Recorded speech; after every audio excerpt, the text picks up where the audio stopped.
Hey everybody, today we're going to be covering a new Navy hero who has entered the game today. So with that, let's jump right in.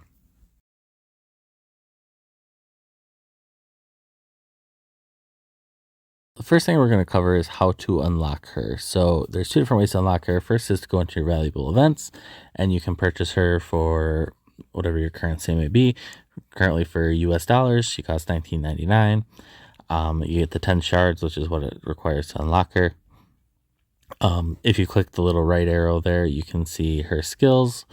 That's kind of option one. Option two is the lucky treasury.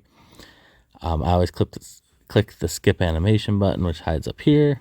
And I always unlock every hero, whether I'm going to use them or not. That's to be determined later on. But how basically you do it is you do the draw times 10 until you get 10 shards. Every 30 spins that you do, you get a free shard. So you'll see that's your one free shard. So I have 3 shards, 4, 5, 6, 7, 8, 9, and you'll see 10. So this one cost me a little bit more than the 3,300, which is about average of what it should take you if you get one a spin. So that is step one. Then you come in here and you click her to unlock her. So that is how you unlock.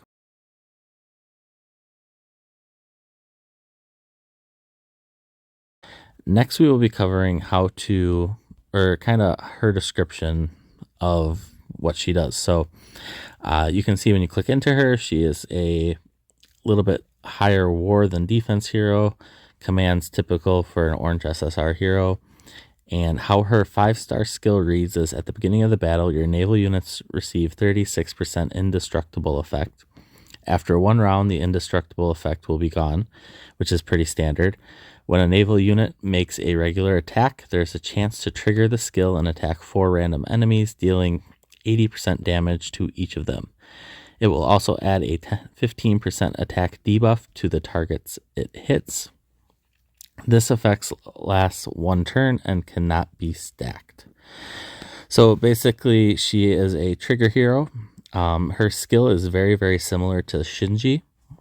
If you guys know about him and how he works, the only thing is instead of having that damage stack that Shinji has, she has an attack debuff that does not stack. So that's part one. And then her exclusive skill, level 3 increases the attack of all units by 30%. Level 5, the indestructible effect lasts an extra round, so it will last 2 rounds instead of 1. And the damage of each missile fired by the hero skill increases by 15%. And then level 7, the amount of missiles launched by the hero skill rises by 2, so that means you're launching 6 instead of 4. And the damage of each missile increases by 15%. So that means your missiles would be doing 95 at level 5 and then 110 at level 7. So definitely if you're going to be using her, it looks like her level 5 is going to be a must. Obviously, when I say it's a must, I call it across the board. So when I say it's a must, you are replacing a hero with a level 5 for her. If you are replacing a hero and you don't have a level 5 exclusive on her, it still might be useful to replace that hero. So I always try to do things level. Don't talk up and down depending on like, oh, you have level 3 on this hero, level 7 on this one, which one's going to be better, because I can't go through that scenario for every single hero. So that is kind of her description. So let's jump into the next part.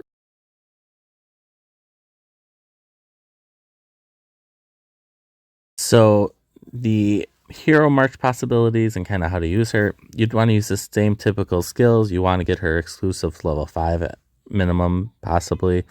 If you're replacing a level 3 skill hero, you could use level 3 with her also. Basically, you want to get whatever you're replacing at least to that level. And then your rare march damage, your rare march, your regular march, and then your rare march decrease, or your rare damage decrease. If you're combat elite, if you're mech master, then you kind of got to balance whether you're doing the non-rare march or the damage decrease. So As for the best march with her, so right now the best march is kind of sort of either Aaron Kodia you or Aaron Kodia Ray. The problem I see with Layla right now is you're going to have to replace either Kodia or you're kind of wasting Aaron Yes's rage.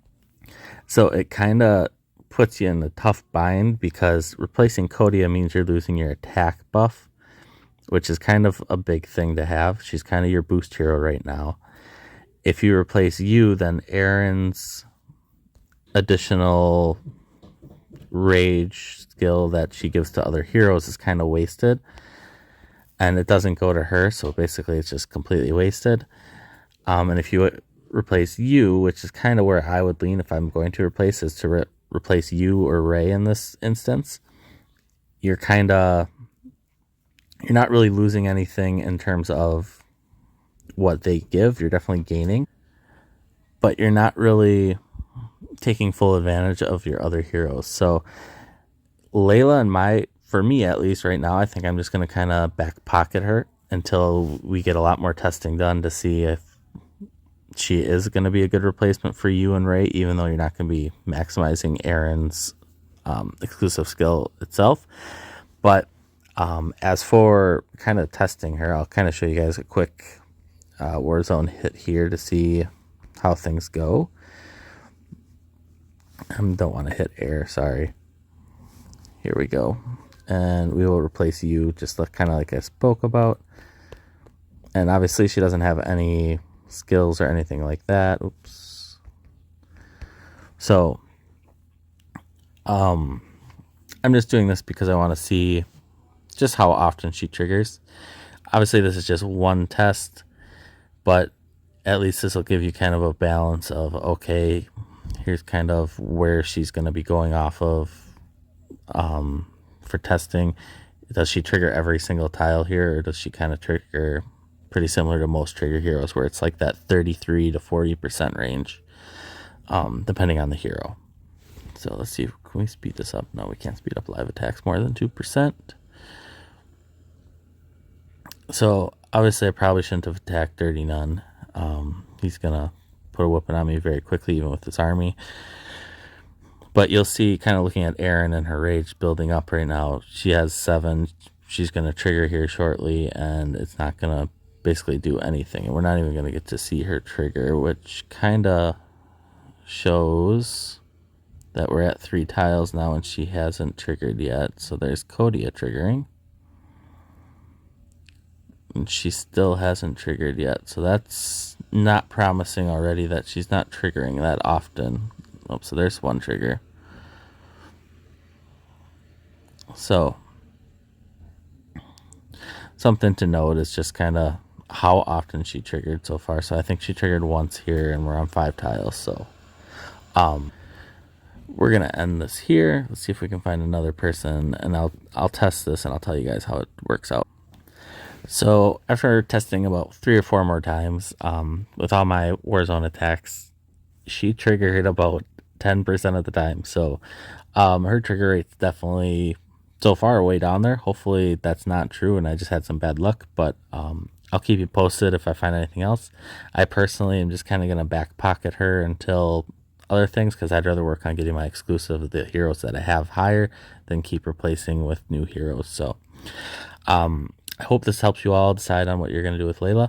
If it does, please remember to like and subscribe, and see ya.